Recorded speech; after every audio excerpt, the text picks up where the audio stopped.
En febreiro de 2023 aprobábase en España o dereito á baixa menstrual remunerada. Esta medida formaba parte dunha reforma máis ampla da Lei Orgánica de Saúde Sexual e Reproductiva e da Interrupción Voluntaria do Embarazo. Non é a primeira, posto que o Concello de Girona xa aprobara en maio de 2021, mais si o é a nivel estatal. O seu obxectivo era servir de apoio para aquelas persoas con menstruacións dolorosas ou incapacitantes. Para explorar os aspectos que xiran alrededor desta lei, así como da polémica que espertou, contamos coa axuda de Cristina Fernández, abogada especialista na área laboral. Os piares fundamentais, por así dicilo, era un pouco tentar solventar esa barreira que había, non? Porque antes, previamente, cando as mulleres tiñan menstruacións dolorosas, por exemplo, ou menstruacións moito abundantes, o único mecanismo que tiñan da súa man era pedir unha baixa no seu médico por 2 ou 3 días, o que durase a dor ou o período incapacitante, e non podían cobrar. Agora a lei ten máis en conta unha perspectiva de xénero, ter en conta esas situacións que aos homes, pois, ou polo menos aos homes que non menstruan non lle acontece, e dar un pouco de protección a esas situacións máis, por así dicilo, máis discriminantes, porque ao final é unha situación na que a muller ten unha particularidade, nese caso, que pois, ten moita dor ou ten moito sangrado e non pode executar as tarefas que necesita ou non ten a mesma capacidade funcional que o resto de compañeiras ou compañeiros do traballo, e dar unha resposta económica e tamén un pouco social de protección cara esas mulleres que non poden asistir ao seu centro de traballo por ese tipo de patoloxías. Así, esta baixa menstrual aprobada podería compararse cunha baixa laboral común, mais existen algunhas diferenzas. Comezando polo principio, é unha continxencia, é por continxencias comúns, pero é unha situación especial de continxencias comúns. Entón, o que implica é que dende o día que tú solicitas esta baixa, pasarás a cobrar o 60% do teu salario. Por exemplo, respecto a un accidente de traballo, comezas a cobrar o día seguinte, non? No caso das continxencias comúns, como che dicía antes, se ti estás enferma ou, bueno, porque tes unha gripe, até o día 4 non podes cobrar. En este caso, pois, esa axuda económica ven bastante ben. A prestación viría íntegramente por parte da Seguridade Social, é dicir, a empresa non tería que pagar nada. Do primeiro día ao día 21 cobrarías o 60% do salario.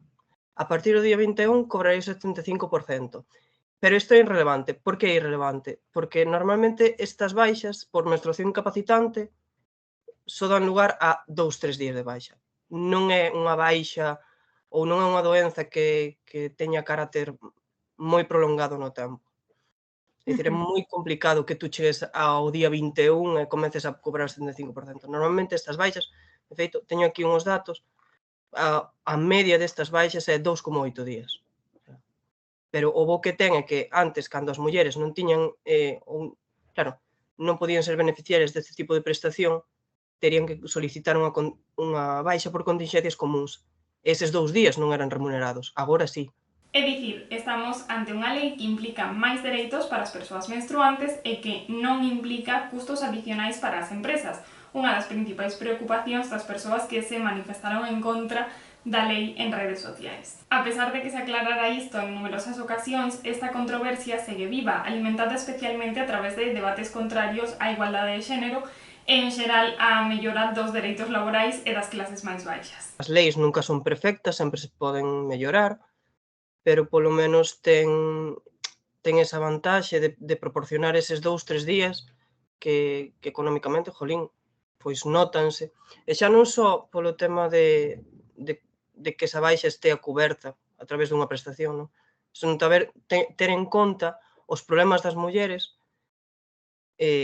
porque, ao final, se ti estás negando a unha persoa porque ten dores que realmente imposibilítalles erguerse da cama moitas veces, ou incluso sangrados tan abundantes que non podes saír da casa sen que, bueno, manches a roupa ou o que sexa. Entón, se tamén ten en conta eses aspectos tan fundamentais no tema da menstruación e tal, pois é un avanzo. Outra das polémicas, por suposto, xiraba alrededor da necesidade que tiñan algunhas persoas de que se comprobara que as persoas que solicitaran esta baixa efectivamente estaban sufrindo, sen ter nin sequera coñecemento de que a baixa menstrual non se aplica a todas as dores menstruais.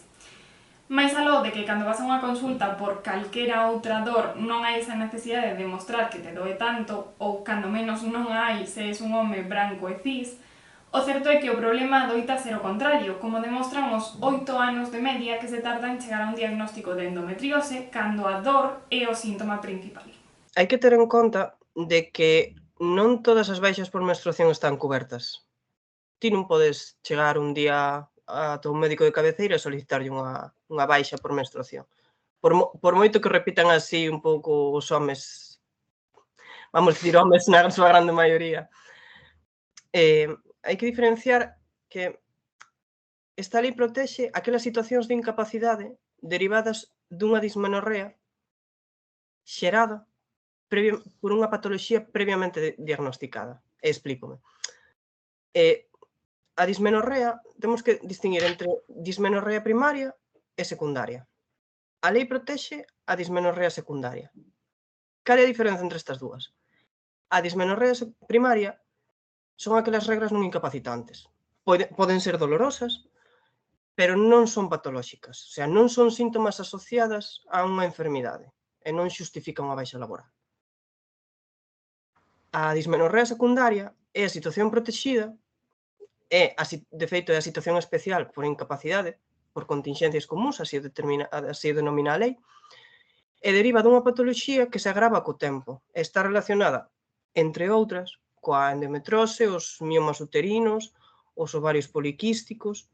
Esa é a única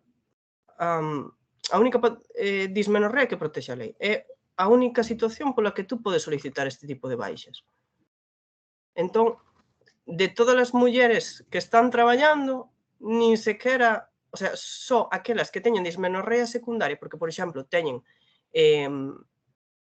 unha endometrose e teñen regras dolorosas por esa dismenorrea, só aquelas se poden acoller a esta baixa. Xa sabemos que na ciencia a perspectiva de xénero foi como foi e, bueno, polo menos agora danse uns certos avanzos, esta lei é un exemplo delas, pero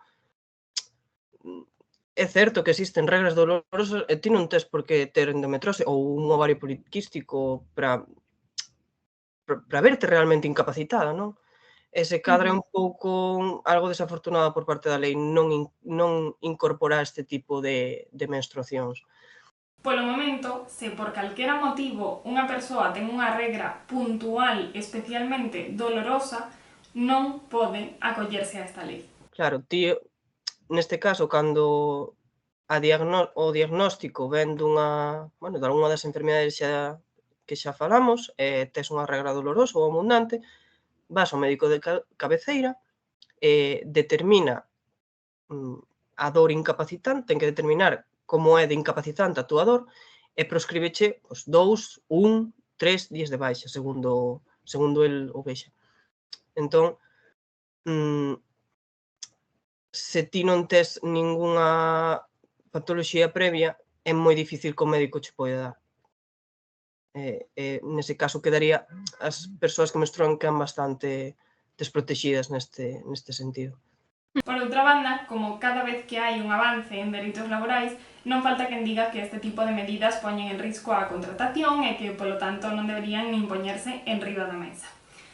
E digo eu, non será que ese razoamento está errado? É dicir, como o sistema non está preparado para respectar as persoas, é mellor seguir facendo dano ás persoas que mudar o sistema. Os nosos corpos non teñen a culpa de que non nos contraten, nin de que non nos crean cando temos dor, nin de que non existan espazos nin tempos que respecten as nosas realidades. É que estamos un pouco de sempre. Cada vez que se sube o salario mínimo interprofesional, por exemplo, as empresas van quebrar, o mundo vaise destruir, España se separa e todas esas cosiñas. Co tema que te dicías dos permisos, rompeuse a economía do Estado español? Non, ou polo menos non de momento. non que teñamos noticia. Quero dicir, sempre que hai algún avance deste tipo en dereitos das traballadoras, dos traballadores, ou outro colectivo vulnerável, sempre se di que pobres empresas, pobres hosteleiros e pobres... Ao final, nunca pasa nada, nunca hai un desastre que vai levar a economía española ao sumideiro. Ao contrario, as persoas que teñen cubertas determinadas contingencias sanitarias van a estar máis contentas, van traballar máis, van con outra perspectiva ao traballo e máis felices, serán máis productivas tamén, porque non estarán preocupados por unha enfermidade e que esta enfermidade dea lugar a é que se me van despedir, é que se me van degradar a outros postos de traballo máis inferiores ou non cobrarei. Non, ao final hai que loitar un pouco por iso, por loitar por nosos dereitos, sexan cales sexan, e tentar que as empresas tamén vexan a parte positiva niso, non? Calquera proceso patolóxico sempre vai dar lugar a que esa persoa sexa máis vulnerável, estexa nunha empresa ou estexa traballando ou non. Que pasa? Que o que non podemos tolerar é que as empresas utilicen eso como punta de lanza para rebaixar dereitos, e iso é o que non podemos facer. Obviamente, prima moitísimo máis, ou para min prima moitísimo máis, a saúde, a seguridade e a hixiene dun traballador ou dunha traballadora que non que unha empresa que por aforrar uns cartos, pois non decide realizar chequeos médicos ou que sexa, en contra da saúde da traballadora. E isto é o que había que erradicar tamén. Ademais, cos datos na man, vemos que a realidade é moi diferente da que se presentaba habitualmente nos discursos máis mediáticos. De xuño a setembro do 23 do 2023, déronse 717 procesos desta incapacidade temporal. Procesos. Que quere dicir iso? Que cada vez que unha persoa que menstrua, na grande maioría, poden ser mulleres, solicita esta baixa, ábrese un proceso. 717 procesos significa que a persoa, os meses que ten estas doenzas, solicita esa baixa, porque as persoas que teñen algunha patoloxía deben cada mes solicitala. Entón, é un número de procesos, non de persoas. É un pouco o que che estaba comentando antes. De todo o mercado laboral, as mulleres que ao final solicitaron esta baixa é moi inferior. Eu incluso me aventuraría a dicir que están infrarrepresentadas, por iso que dicíamos de o mellor incluso teñen dismenorrea primaria e non a poden coller ou o que sella, pero en xeral a solicitude desta baixa, polo que podemos ver, é moi baixa, porque son 717 procesos e cada mes tes que estar solicitando. Polo tanto, o número de persoas, vamos poñer 400, que poden ser? 400 mulleres ou 500? Non, nin iso. Que poden estar solicitando. É dicir, o cataclismo de que agora as mulleres, por menstruar, van colapsar as empresas porque non vai haber ninguén que traballe, pois é unha predición bastante sesgada e equivocada. No que respecta a que ti poidas solicitar a baixa menstrual, hai varios puntos importantes. En primeiro lugar, que non precisas ningún tempo de cotización nin tempo traballado na túa empresa para poder solicitala. E, por outra banda, que o motivo das baixas non vai aparecer no informe, polo que se estás pedindo ou non unha baixa menstrual pertence á túa intimidade. E se houvese calquera problema sempre se pode falar con alguén da empresa, alguén de recursos humanos. Sempre tentas evitar o conflito, non? Pero, polo xeral, se utilizan algún tipo de perspectiva de xénero e utilizan algún plan, en principio non habería problema. Despois, claro, podemos falar das situacións máis litixiosas ou contenciosas que se poden derivar no entorno de traballo, pero neste sentido as mulleres tamén están protegidas, porque hai 2 anos entrou en vigor unha lei, a 15/2022, de igualdade de trato, e xa contempla previamente xa se contemplaba a discriminación por razón de xénero, pero neste caso operarían dous factores de discriminación, que sería a razón de xénero e a enfermidade. Entón sempre se pode reclamar por esa vía. Sempre estaría protexida nese sentido, porque habería unha tutela xudicial que permitiría protexer eses dereitos. Unha recaída é cando ti estás nun proceso de incapacidade temporal e che dan de alta, se ti nos 180 días seguintes pois volves recaer na mesma enfermidade, porque tes a mesma patoloxía, non? Terías unha recaída, os períodos de recaída computaríanse a efectos do período máximo de duración da incapacidade. Neste caso non, ou seja, ti se volves recaer, por así dicilo, cada mes volves recaer, non? Por así dicilo. Non recaes, é dicir, iniciaríase un proceso novo.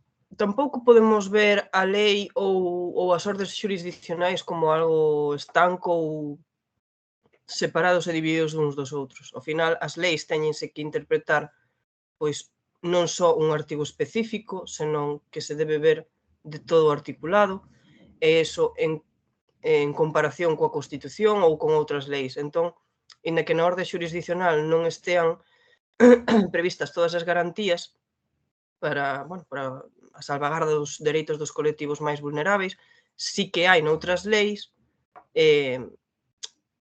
mecanismos que axudan a integralo. Por exemplo, no proceso laboral hai un proceso por, simplificando moito, non? Un proceso por vulneración de dereitos fundamentais, pois por aí poderíase solicitar axuda desta lei ou acudir a esta lei. Tamén na lei de infraccións laborales e seguridade social tamén existen alén tamén do Estatuto dos Traballadores, existen dereitos que asisten aos propios traballadores, un dises é o dereito a non discriminación. Entón, sempre hai mecanismos, aínda que, ao mellor, non con toda a profundidade dunha lei, por exemplo, no Estatuto dos Traballadores, non? Como che dicía, que están consagrados moitos dereitos dos traballadores. No caso de desenvolver estes dereitos, pois xa se encargaría outra lei, pero sempre hai mecanismos para defender perante os tribunais os dereitos que nos corresponden.